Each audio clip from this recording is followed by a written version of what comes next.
আসসালামু আলাইকুম ওয়া রাহমাতুল্লাহি ওয়া বারাকাতুহু। নাহমাদুহু ওয়া নুসাল্লি আলা রাসূলিহিল কারীম, আম্মা বা'দ।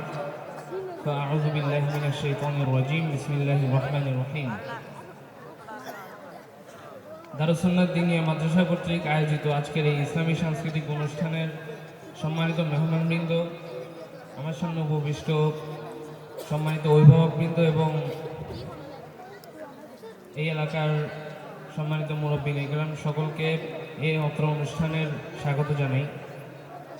পাশাপাশি কৃতজ্ঞতা জ্ঞাপন করছি এই মাদ্রাসার সম্মানিত ওস্তাদদের প্রতি এবং এই অনুষ্ঠানের সঙ্গে সম্পর্কিত সকলের প্রতি, যাদের অক্লান্ত পরিশ্রমের মাধ্যমে আজকের এই ইসলামী সাংস্কৃতিক অনুষ্ঠানকে বাস্তবায়ন করা সম্ভব হয়েছে। সর্বোপরি যার কথা না বললেই নয়, সর্বপ্রথম মহান আল্লাহ তাআলার অশেষ রহমত এবং দয়ার পরবর্তীতে যার উসিলায় আজকের এই অনুষ্ঠান, তিনি হলেন আমার শ্রদ্ধেয় আব্বাজান জনাব আলহাজ মোহাম্মদ আলমগীর কবির মজুমদার সাহেব, বারাকাল্লাহু ফি হায়াতি। সম্মানিত উপস্থিতি, আসলে উপস্থিত আপনাদের সকলের মধ্যে যোগ্যতার তুলনায়, জ্ঞানের তুলনায় আমি অতি নগণ্য কিংবা ছোট। সুতরাং কাজেই আমার বাবা এবং আমার বড় ভাই মোহাম্মদ ওয়ালিউল্লাহর পক্ষ থেকে তাদের অনুপস্থিতিতে দুটি কথা বলার যোগ্যতা না থাকা সত্ত্বেও এই মঞ্চে উঠে আপনাদের সামনে মাইক হাতে দুটি কথা বলার সক্ষমতা মহান আল্লাহ তাআলার অশেষ রহমত এবং দয়া ছাড়া অন্য কিছুই না। বেশি কথা বলবো না, কয়েকটা কথা বলে আমি বিদায় নিব।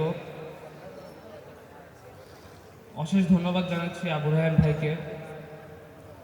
প্রথম কথা হচ্ছে, এই ইসলামী সাংস্কৃতিক অনুষ্ঠানটি আমাদের এই মাদ্রাসায় প্রথমবারের মতো অনুষ্ঠিত হচ্ছে। মূল কথা হচ্ছে, শিক্ষার্থীরা যেন নিজের জ্ঞান দক্ষতাকে, নিজের ব্যক্তিত্বকে, নিজের সমাজকে, নিজের দেশকে, নিজের পরিবারকে পরিচালনা করার ক্ষেত্রে নৈতিক এবং মূল্যবোধকে অনুসরণ করে।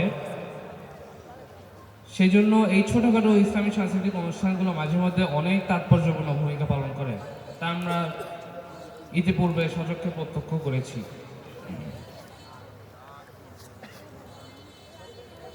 এছাড়াও দ্বিতীয় যে কথাটি হচ্ছে, সেটি হচ্ছে,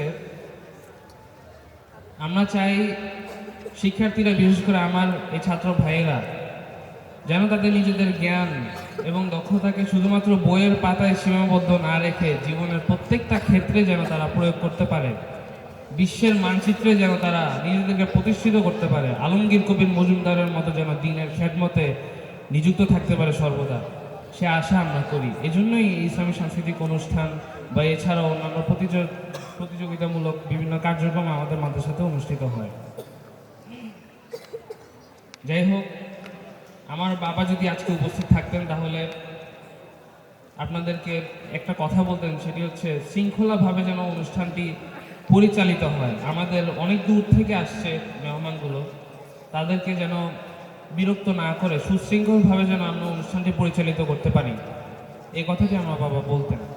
তার পক্ষ থেকে, আমার বড় ভাইয়ের পক্ষ থেকে আমি এই কথাটি আপনাদের কাছে বললাম। আপনারা বিশৃঙ্খলা না করে বিশৃঙ্খলাহীনভাবে অনুষ্ঠানটিকে পরিচালিত করার জন্য আপনারা চেষ্টা করবেন, সাহায্য করবেন। তাছাড়াও আরেকটা কথা মাথায় আসছে, সেটা না বললেই নয়, এই প্রতিষ্ঠানটি শুধুমাত্র আমার বাবা নয়, আমার বড় ভাইয়ের নয়, কিংবা আমার নয়। এই প্রতিষ্ঠানটি প্রতিষ্ঠার পিছনে আপনাদের সকলেরই কিছু না কিছু হাত আছে। সুতরাং আমার বাবা, আমি কিংবা আমার বড় ভাই এই প্রতিষ্ঠানের দায়িত্ব নয়, শুধুমাত্র আপনারাও এই প্রতিষ্ঠানের দেখভালের দায়িত্ব নিতে হবে। বেশি কথা বলে ফেলেছি, আমি ছোট মানুষ, আমি যেসব কথা বলেছি যদি ভুল হয়ে থাকে তাহলে আপনারা আমাকে ক্ষমা সুন্দর দৃষ্টিতে দেখবেন।